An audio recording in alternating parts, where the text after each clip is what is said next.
Bună ziua, prieteni, și bine ați venit pe canalul nostru. Eu am aici niște bucăți de conopidă, care vreau să fac o ciorbă, o supă cremă, mai bine spus. Le pun aici în oală. Așa. Și o să le fierb. O să pun și puțină vegeta peste. Am pus cartofi, morcovi, conopidă, ceapă. Așa. Ceapă de 3 căței de usturoi. Punem așa. Și le punem la fier până să fierb și după aia le blenduim. Și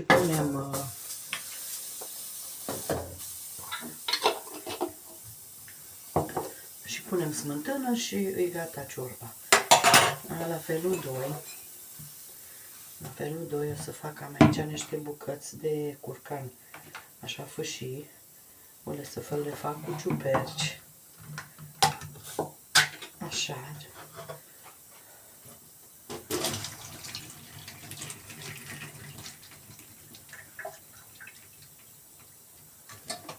Așa. Nu știu ce ciuperci sunt astea. Șampion, dar sunt mai...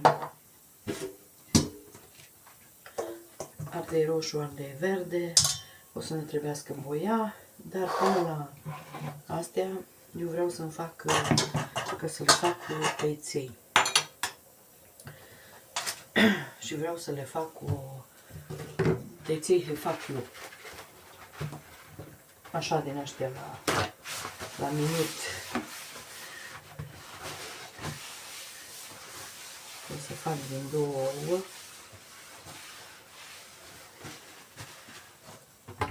Așa. Haideți să vedem că văd că 2 kg de făină începută. Hai să facem noi invers. Așa.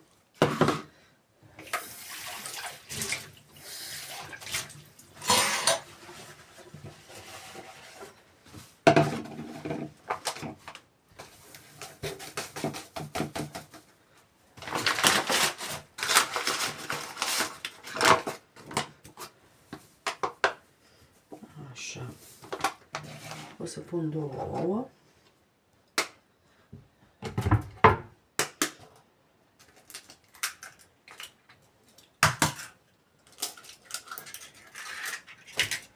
Puțină sare.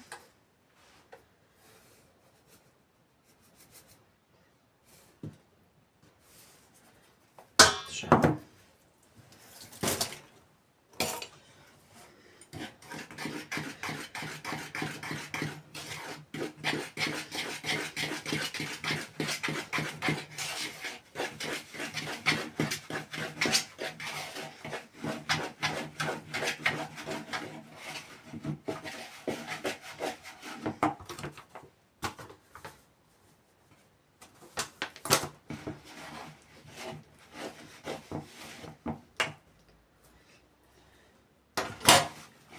Puteam să fac cu macaroane, dar mai mult îmi plac ăștia peții de casă. Cam macaroane, toate felurile.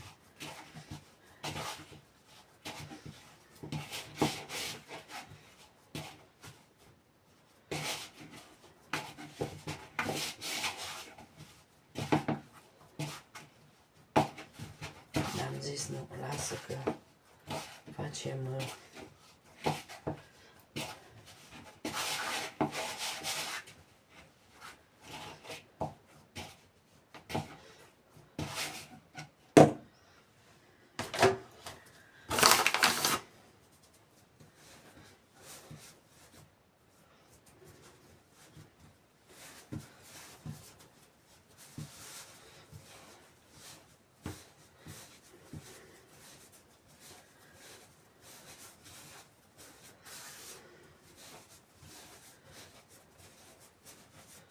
Imediat să fac ăștia. Mie mi-e drag când trebuie să fac tăiței. Supa o lăsăm acolo să fiarbă și când o fiert, o facem cu blenderul și am crutoane de pâine făcute și să vedeți ce rapid.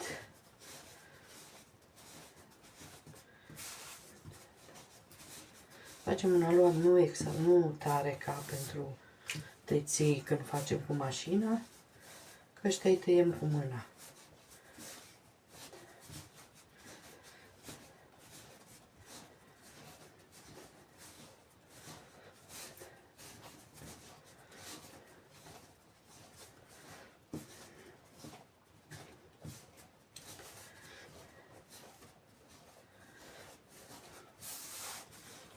Acum noi aluat o să lăsăm puțin să stea.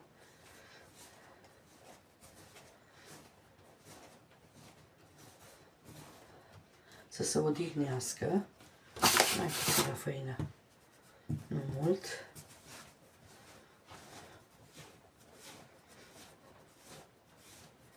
Și după aia ne ocupăm de restul.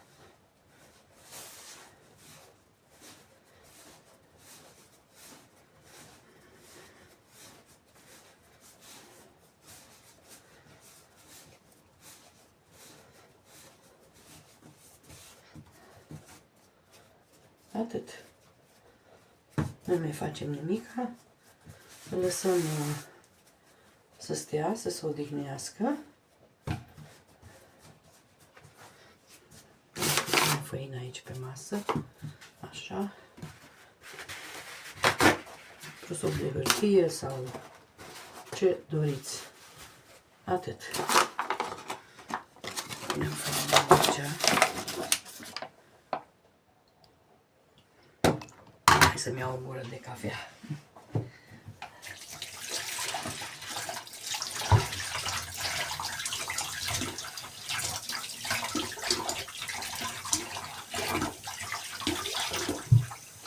Așa cum ștergem.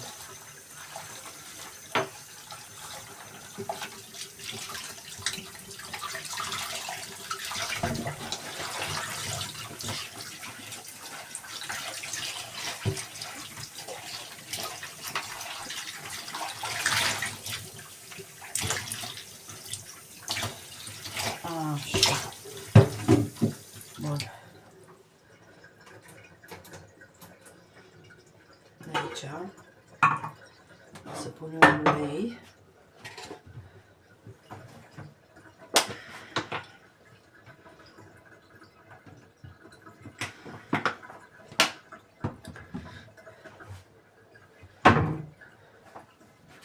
Dăm drumul la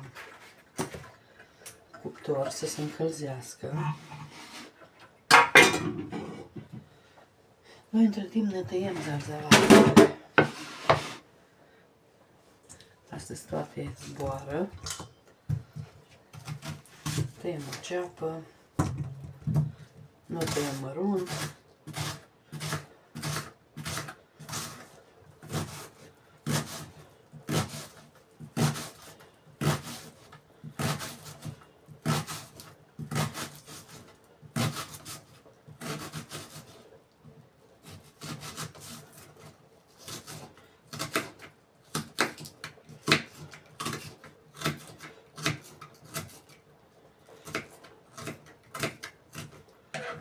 Așa.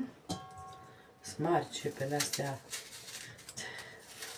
au fost recoltă bună.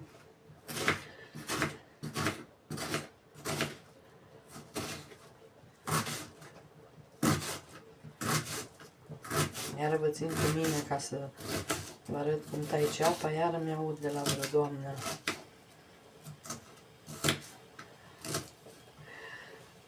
Așa. Acum luăm carnea asta și o punem aici.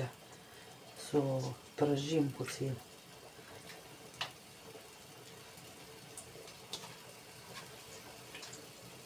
Și după aia o scoatem afară.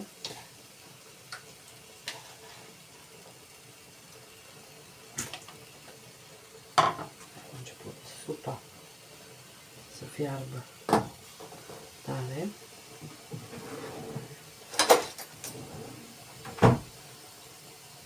Așa, noi între timp ne tăiem ardeii, de să le avem pregătite. Ardeii tai, dar nu așa mai mari tai. Vedeți?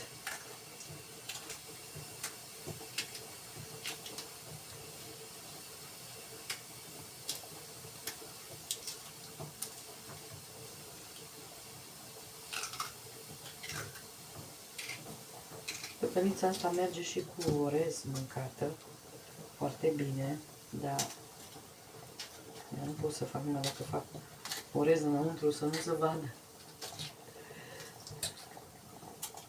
Bun, atât, restul nu punem. Ceapă, da? Și usturoi.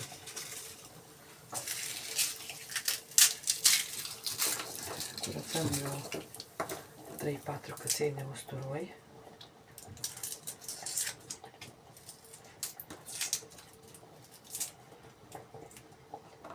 Aveam conopii de aia și mi-am oprit de să fac panel și zic restul las că fac și am trebuie ciorbă, supă astăzi. Și zic o fac la supă. Și am zis să pun și cartofi ca să se facă.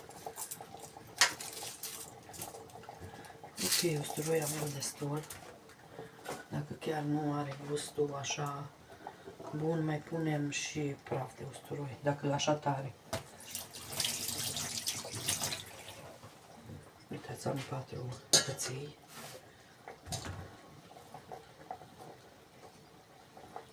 Ăștia nu să-i toc, o să-i las deoparte, că-i pun după aia.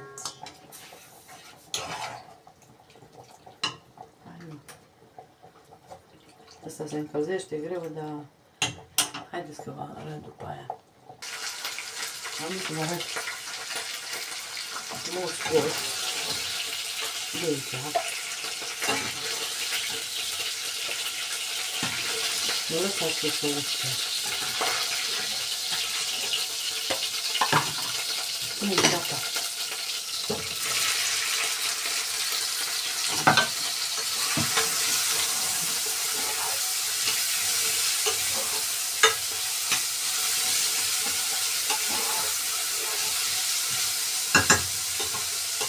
Punem puțin sare.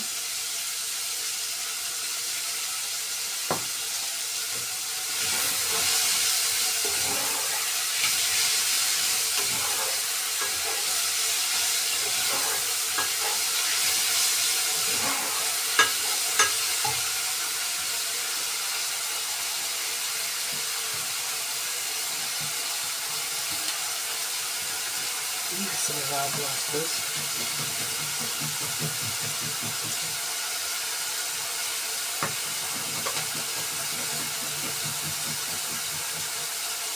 Hai miroase de la pieptul ăla de curcan.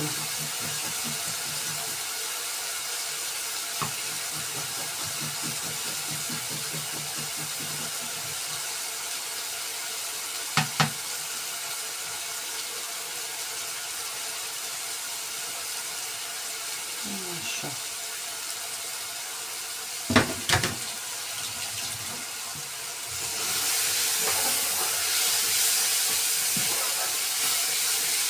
Punem ardei.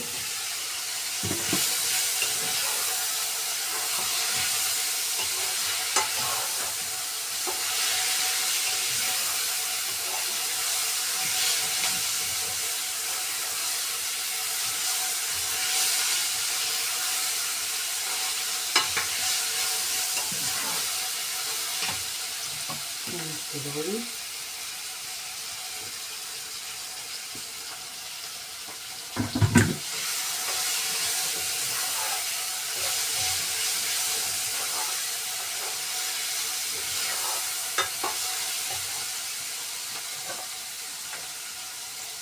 Moiaua.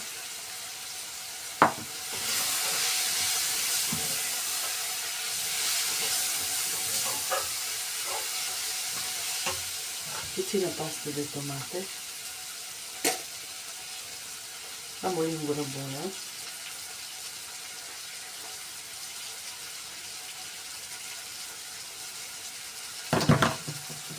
Am dat și aici, așa cum mi se arde.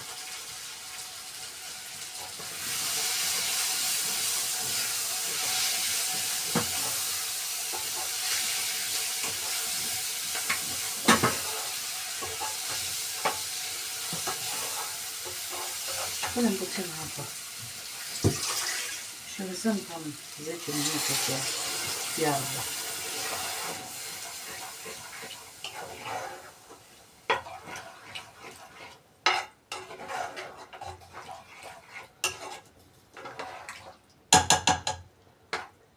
Asta e o mâncare foarte rapidă.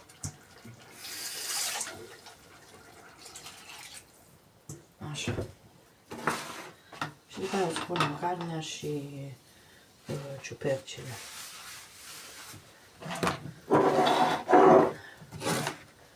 Hai să întind eu puțin aluatul. Aluatul îl întindem puțin.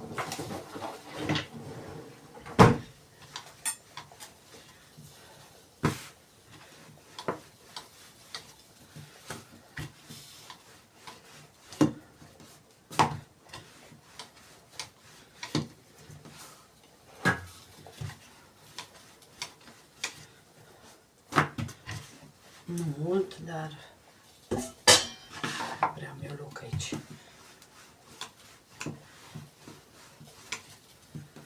Așa tăiței chiar la urmă îi punem să fiarbă.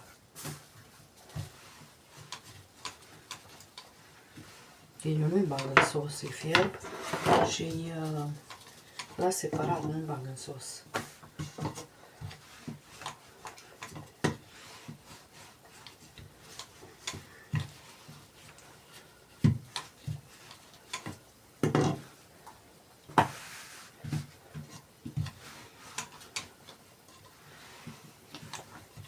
Deci nu întindem nici subțiri, nici groși.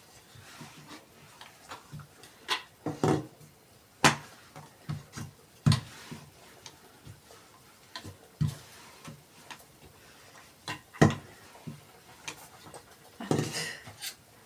Acum mai tăiem fâșii.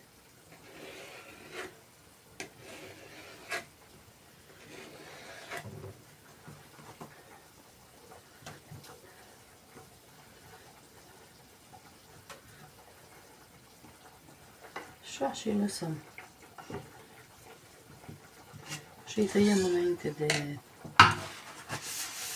a-i pune.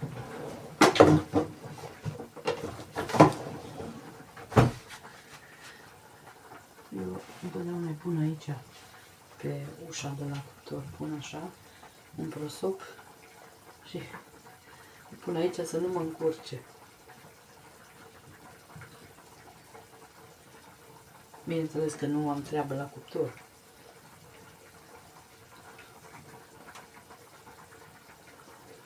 Așa, și nici nu mă încurcă. Deci asta lăsăm să se fiarbă. Haideți să gust eu.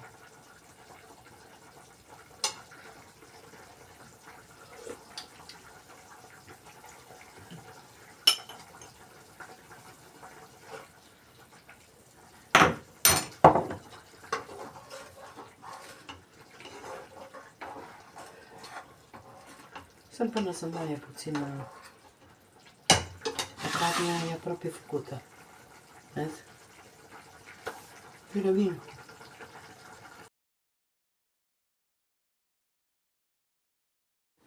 Haideți să vă arăt acum că s-au rămuiat ardeii. Acum punem carnea și ciupercile.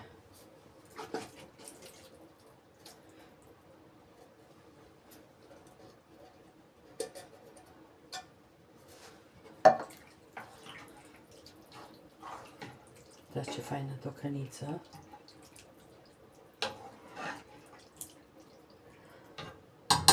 Și lăsăm să fiarbă. Acum nu știu dacă s-a filmat. Eu am pus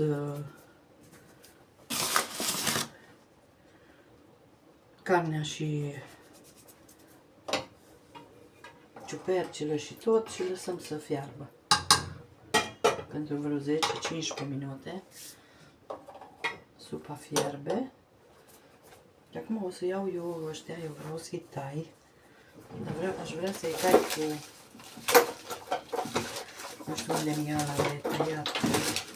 Deci, tai așa. Dar nu merge ăsta, că nu-i bun. Am vrut să-i tai așa cu modele.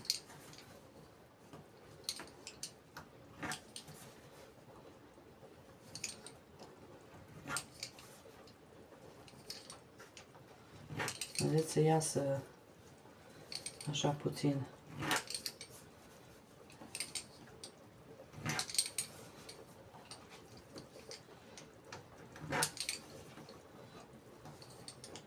Și n-are altul, că m-am uitat eu.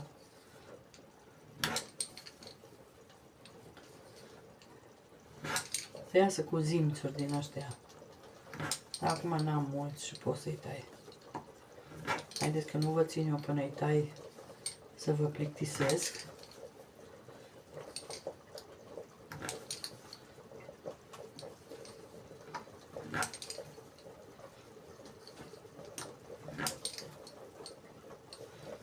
Asta e mai mult pentru un kiss.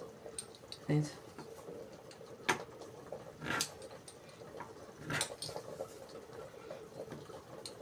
Vedeți? Așa am vrut eu să iasă.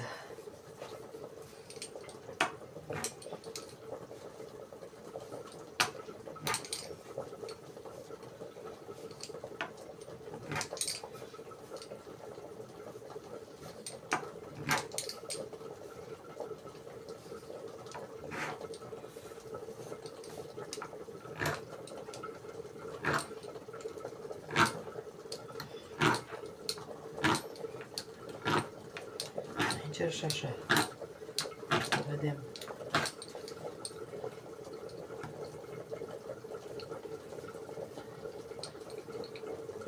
Până mă plictisesc. Și după aia îi tai cu cuțitul. Merge. Haideți că îi tai și revin. Haideți să vă arăt. Am pus aici o puțină smântână din asta dulce. Așa, un boian, piper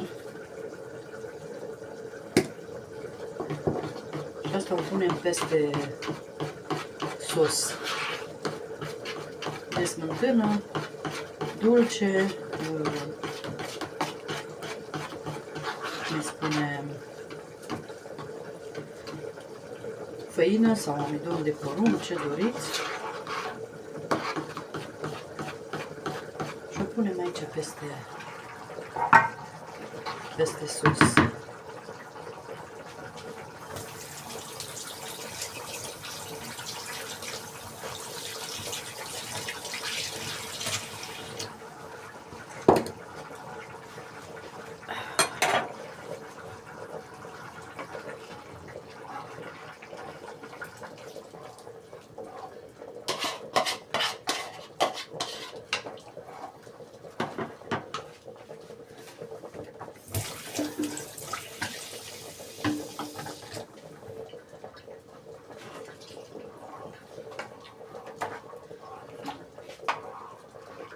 Iasă așa un sos alb.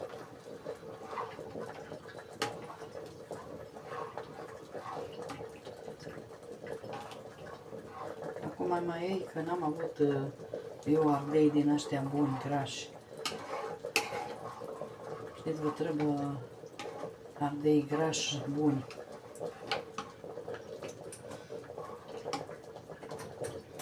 Am pus apa să fiarbă. Dau un pic mai tare.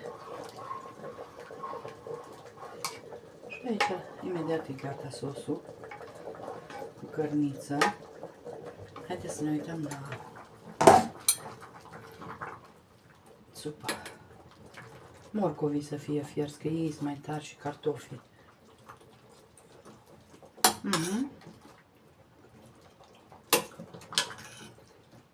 Mai vreo 5 minute și să gust eu de sare.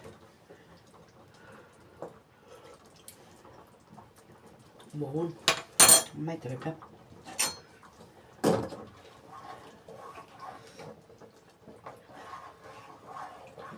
Dar ce fain se face. De asta puteți să-l serviți și cu orez. lângă orez, merge în basmati, merge perfect. Haideți că revin. Haideți să vă arăt, sosul nostru e gata. Deci nu mai facem nimic la el. O fiert așa de fain. Mai eu pun puțină verdeață.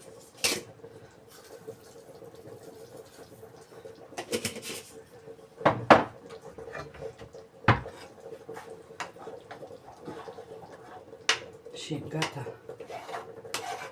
Punem capacul și gata.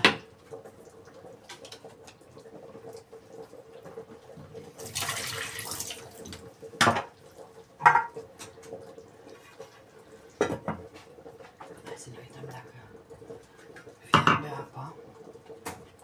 O să pun puțină sare aici în apă.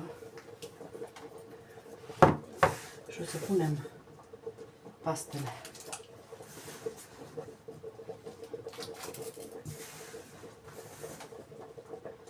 Să fiarbă. Ca să iasă făina din ele, știți?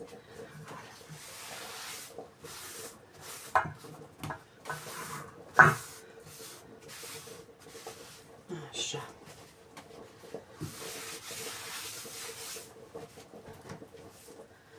Ok.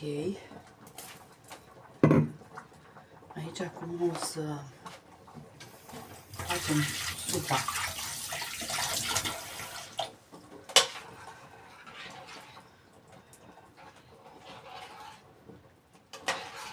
Așa, și le lăsăm să fiarbă. Și aici o să facem supa. Îți fierți și cartofii și conopida-i fiartă. O să pun un strop de ulei, că n-am pus deloc. Atâta. Și o să le blenduim.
Atât.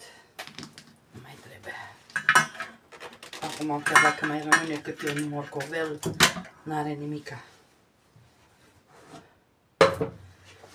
Ce pun smântână de gătit.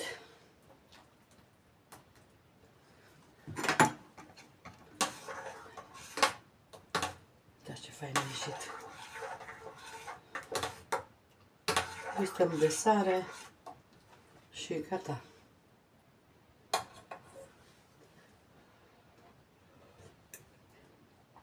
Vai, ce gust bun are. Da, o să mai punem puțin usturoi. Așa. Verdeață.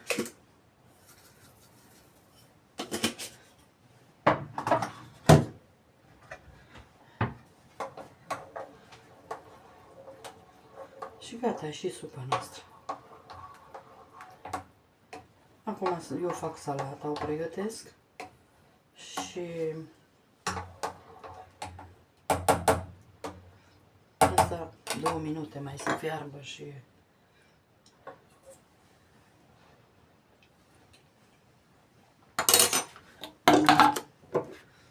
piper puțin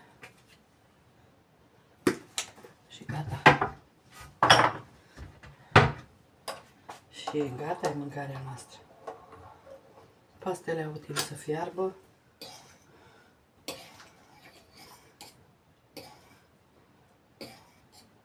Lăsăm să fiarbă bine.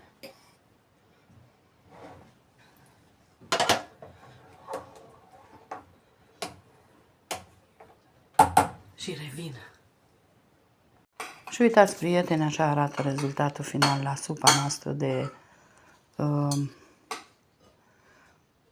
conopidă, că nu mai știam, supa cremă de conopidă. Așa arată. O să revin și cu felul 2. Și după cum v-am spus că revin cu felul 2, uitați ce bine arată carnea noastră de curcan cu ciuperci și cu pastele ce le-am făcut în casă. O bunătate au ieșit.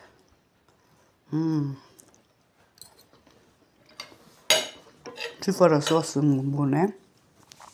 Și bineînțeles salata verde. Asta nelipsită.